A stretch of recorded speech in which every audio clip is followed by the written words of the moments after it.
I'm Babatunde Fashola, Honorable Minister of Power, Works and Housing, Federal Republic of Nigeria. The major focus of the Ministry of Power, Works and Housing for me in the road sector is to reactivate moribund road contracts.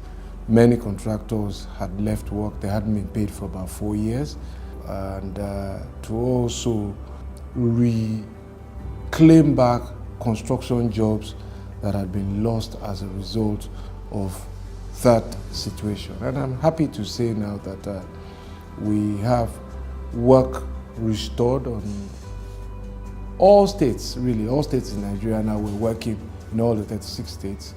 We have 199 contracts back active, and we have people who had lost their jobs are back at work. Quarry work is back on again. Artisans are back to work.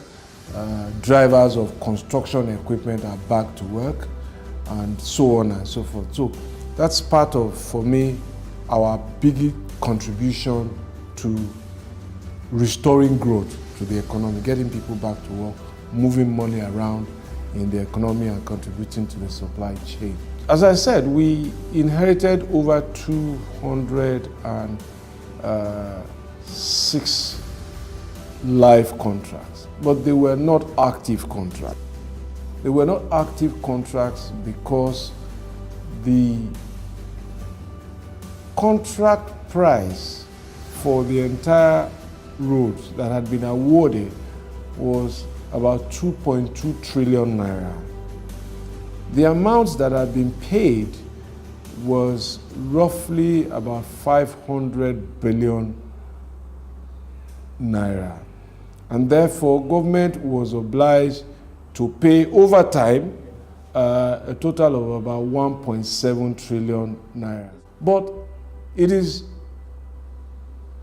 difficult to even say which contract was live in the sense that it was being executed, because the total budget for roads that we met for 2015 was only 18 billion naira. It was not enough to even build one road. The big event in housing is to develop a national housing design that responds to our climatic diversity, that also responds to our cultural diversity. And I am happy to say that it was done entirely by Nigerian architects, largely within the ministry, and also with some help from outside, because we needed to also consult architects, Nigerians in different parts of the country. That is done now, and we have started construction work in 33 states of our prototype housing projects. Again, the sweeter here really is that artisans who learned masonry, plumbing, welding, chose to ride tricycles because there was no economic program to put their skills to use. I'm happy to say they are now reporting to those construction sites. Those are important milestones in the implementation of the first full year budget of our government.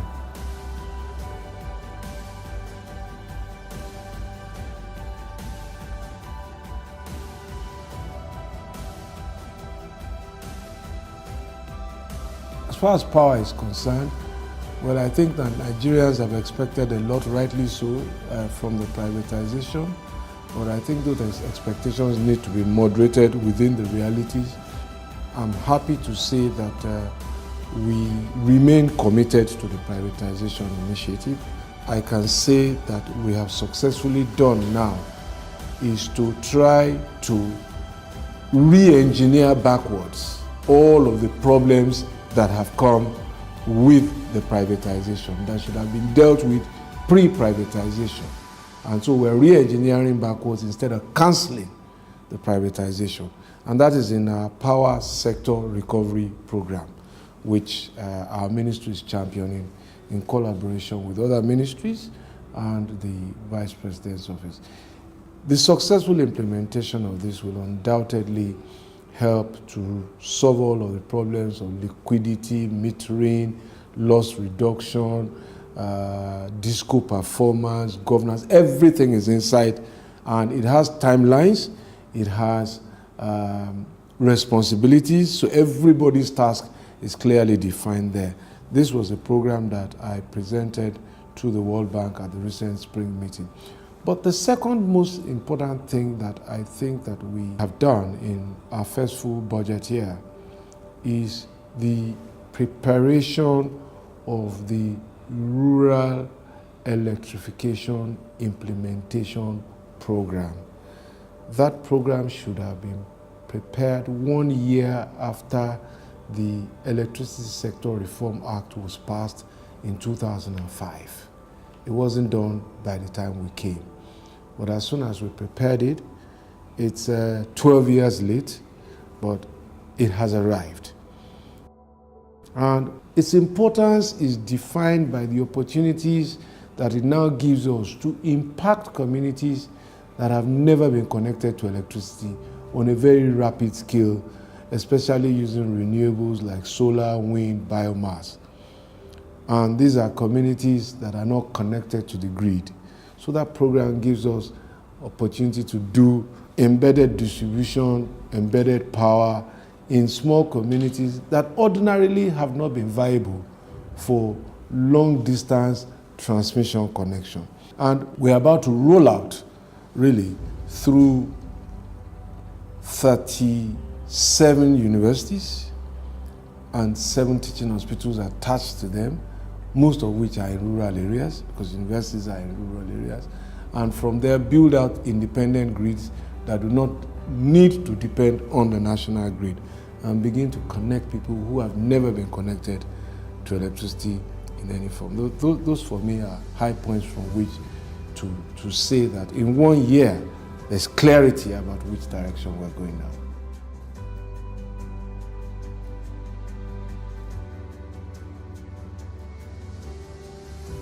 Now, it's important to set all of the progress of 1 year's full budget implementation in a context.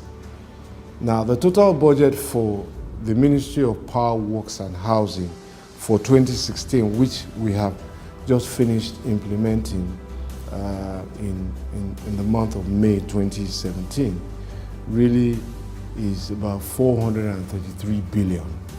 For roadworks, we had 260 billion. For power, we had 99 billion, and for housing, it was 70 billion. Now, you must set this against what we met. The total budget for Nigerian roads, for a government that had 206 roads under contract, the total budget in 2015 that I met was 18 billion naira. It wasn't enough to build one road, talk less of all of the roads in Nigeria. So that sets the context why we met unpaid contractors. The total budget for power was 5 billion naira, and the total budget for housing was 1.8 billion naira. So now, with that budget for power, it didn't provide for the debts owed to NIPP contractors who had over 900 containers stuck in our ports for almost a decade. Now, within the first full year of the Buhari administration, we budgeted for the payment of those debts. We have retrieved almost 400 of those containers, and they are moving now to transmission sites where our contractors are working. And the prognosis for the future clearly look better. And you can see that even in the budget proposals of over 7 trillion and about 500 billion plus coming to works, power, works and housing combined. This is the first time those 3 ministries will be having a combined budget of about 500 billion. And while it's not enough, we're just beginning to head in the direction where we should be, because I personally think that the Ministry of Power, Works and Housing combined should be spending no less than 1 trillion every year.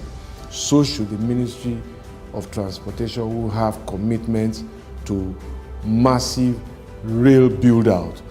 It is only with that rail build-out that the roads that we build can last, really and truly. What you are seeing is the first but important signs of team building. And I have made this point repeatedly, and I will make it again, that we seem as an expectant public to understand that football teams who entertain us require time to gel. But we find it a little more difficult to accept that government is in itself a team that needs time to bond. And within 18 months that we have been together, that bonding is beginning to manifest. The right hand is knowing better what the left hand is doing. I know what all the other ministries need me to do. They know what I'm doing. And bonding the team means that ultimately, with the economic recovery and growth plan, the power sector recovery program, the agri plan, the mining and steel development plan, the trade and investment plan under the Presidential Enabling Business Environment Council, all of us are singing from the same hymn book and now beginning to sing on the same page. And we are getting closer to articulating the same hymn.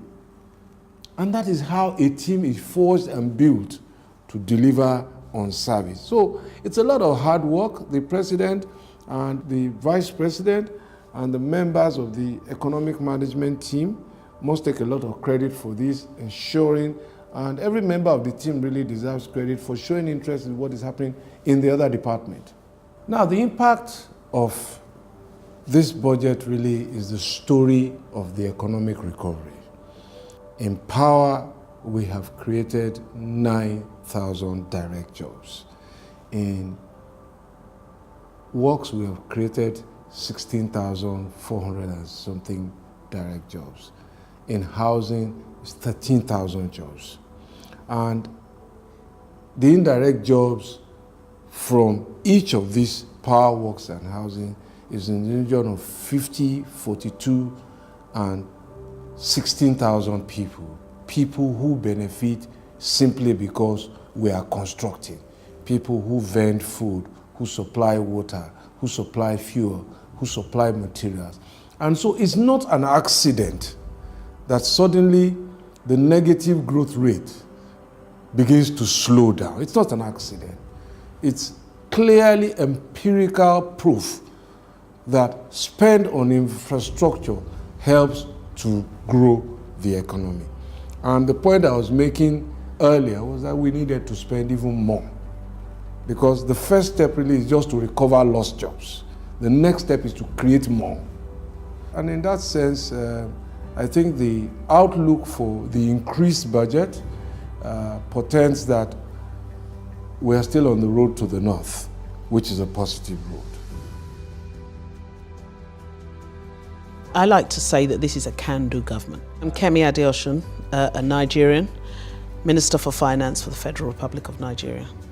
I think the second thing we've done is to be very, very focused on growing and diversifying our economy. We've recognized the fact that in the past we'd focused too much on oil. We've recognized now that that was really a wrong premise. We only have 2.2 million barrels a day. There are 180 million of us. The Saudis have 10 million barrels a day, and there are 30 million of them. So if you just do the numbers, we cannot afford to rely on oil.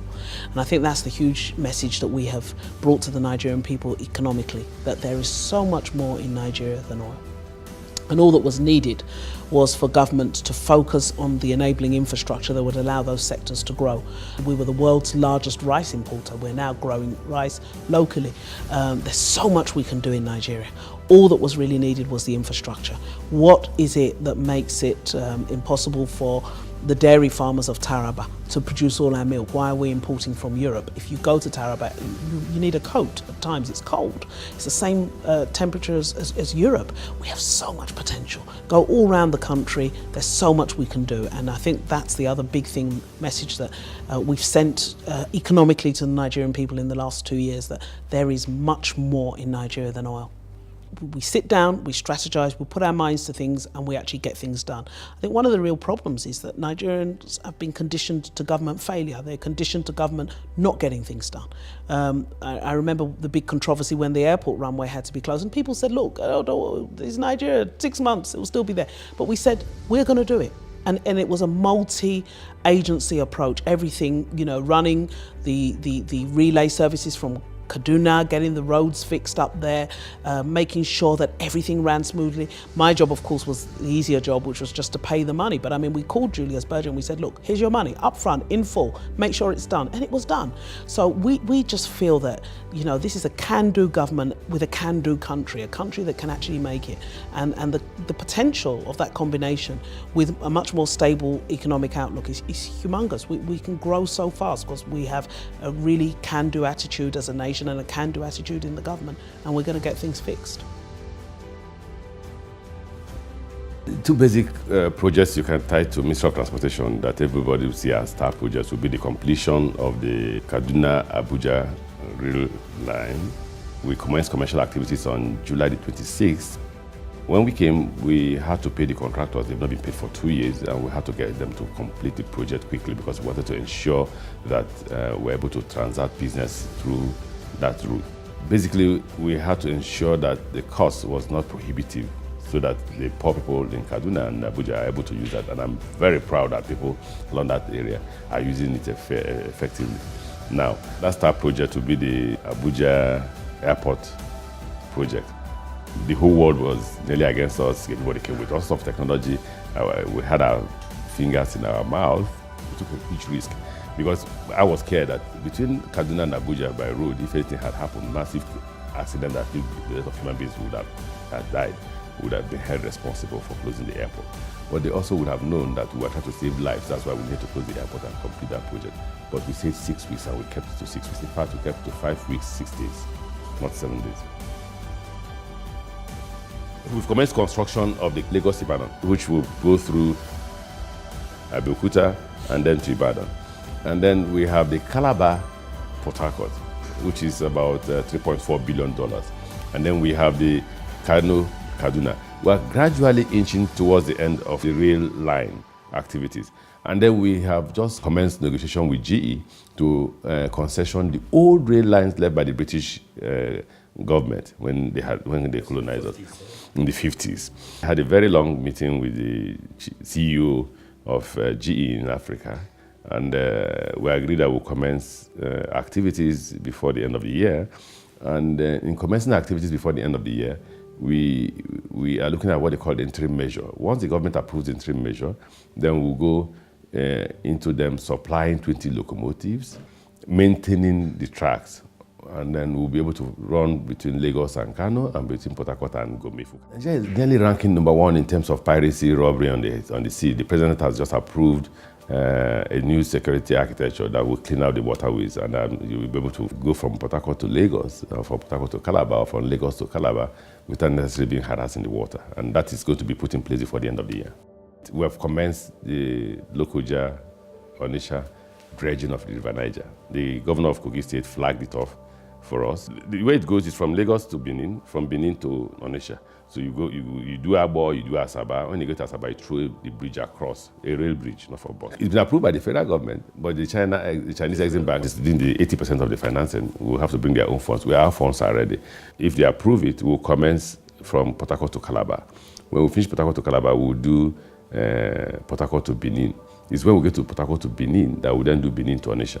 We could have done it as a one complete project if we had the money. I continue to blame the last government because they had $68 billion in savings when Obasanjo was leaving. And at the time Yar'Adua died, they still had over $48 billion because Yar'Adua had to fund, there was nearly a recession. They had to fund $1 billion monthly from that account to be able to keep us away from recession. But by the time he died, there was savings. We had come out of recession, and there was no more economic crisis. The oil price has risen back to 110, 114, and then we had the savings of about 48 billion. If they brought $11 billion, they would have completed that project. Well, my name is Alhaji Lai Mohammed, and I am the Honorable Minister of Information and Culture, Federal Republic of Nigeria. Town hall meeting as my first major project, because it's a project and a program that allows government to interact with the people without any intermediary. It's unique in the sense that it's one program which nobody can, vet for you, or which anybody can try to adulterate. Because the major challenge we faced when we came was that there was a lot of distortion, deliberate disinformation, even as to what we were doing. We believed we were doing a lot, even at that time, that was about 18 months ago, when we started this program. We believed that even in terms of the focus of government, in terms of the commitment of government, in terms of the planning of government, that people need to know. We also believe that people also need to know, people needed to know where we are coming from and how we intend to get out of it. And that's why that's how we instituted the town hall meetings. As of today, we've held 10 of such meetings. These meetings do not only provide us the opportunity of telling Nigerians what we are doing, but it's also a kind of feedback system for government to know exactly how our programs have been received. And what is again unique about these town hall meetings is that it's not a meeting between the Minister of Information and Nigerians, but actually at most times we have a minimum of between 6 and 8 ministers, each giving an account of their ministries to the people. I find this extremely important because the audience we interact with are actually chosen from every strata of society, from students to women, people who physically challenged, to market women, to organized labor, to the legislative arm of government, to even to labor. So we try to reach out to everybody because they are televised live. We do not censor questions, and there's no hiding place for any minister. So for me, it's a truly, rural people's parliament. Long before I was confirmed as a minister, I came up with the idea that if we are truly a government of change, then we must succeed in changing the ways and manners, we behave. That we must restore our time-tested values of integrity, industry, punctuality, honesty, and patriotism. So along that line, I gathered a team of professionals and patriots, and we try to identify the major ills of society, and we crafted a campaign around that. But the thing was that change you are looking for must begin with you.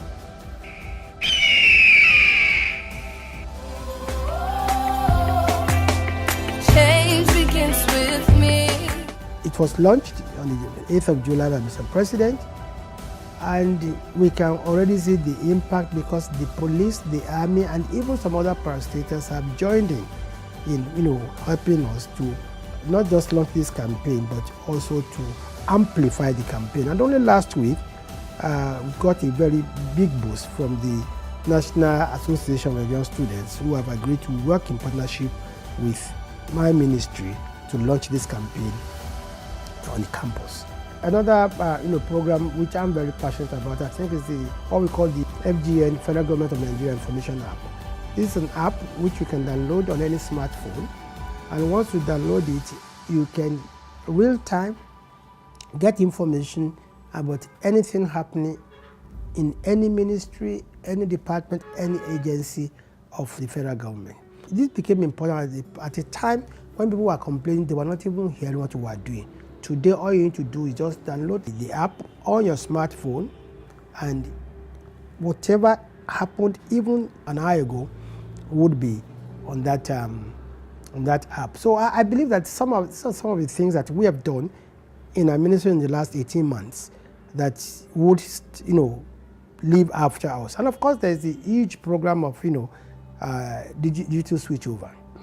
When we came in November 2015, the country had made 2 opportunities of even meeting the deadline. They had not even succeeded in, rolling out the very first program. We succeeded. By April 30th, we rolled out the first program in Plateau State, in Jos. And by December last year, we were able to roll out in Abuja here. This month, we are rolling out in Kaduna and 2 other states. Now, the unique thing about this, digital switchover is that we are changing entirely the ecosystem of broadcasting in Nigeria. Before digitalization, all you could watch on your television without subscribing to, any pay TV would be maximum of 4 or 5 stations. Today, you can watch free of charge 30 stations without subscribing to any pay TV. And not only do you have better clarity, not only do you have better definition on your program, but you also have more channels to watch. And this on its own has created jobs along the value chain. One, we've been able to license 13 set-top manufacturers. And these people have not just importing, they are manufacturing, and not just set-top boxes, they're also manufacturing other items like television, sets and the other. We are looking at a market of about 24 million television owners. So you can imagine the sheer amount that will be created even from that supply chain.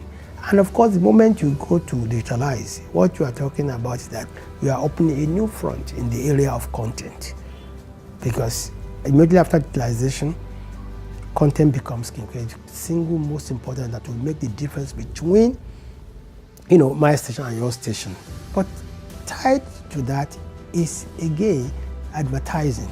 Because digitalization, the next thing that you want to have evidence-based, measurable audience viewership. So you can see the kind of, chain reaction that this single item has, created. And of course, again, our digitalization project is also helping in another manner in curbing piracy, because it's the most effective way of fighting piracy by technology. The biggest is yet to come, and that is the collaboration between the UNWTO, CNN, and Ministry of Information. At our last meeting in Addis Ababa, and by the way, that was where we were able to clinch the bid to host the UNWTO CAF meeting for Nigeria. And it was based simply on the strength of a 6-minute documentary we produced, in which we showed Nigeria as a country of 200 smiles, a country of dances, and a country of songs. Now, we leveraged on that. We were able to go into discussion with UNWTO and CNN, and they agreed that they are going to cooperate with us in promoting our tourism, but that you can only, work from a position of, advantage, and that the area they want to, focus on is the area of the film industry. So we're going to use the film industry to really, showcase what Nigeria has to offer the world. So by end of May, we should have a concept note ready, and the next term will be this cooperation between the UNWTO, which is the United Nations World Tourism Organization, the CNN, and Nigeria, in which you're going to see the various aspects of our film industry, from the technical to content to financing and all that. So I believe that this is what this government has been able to achieve in a very short while in the area of the creative industry.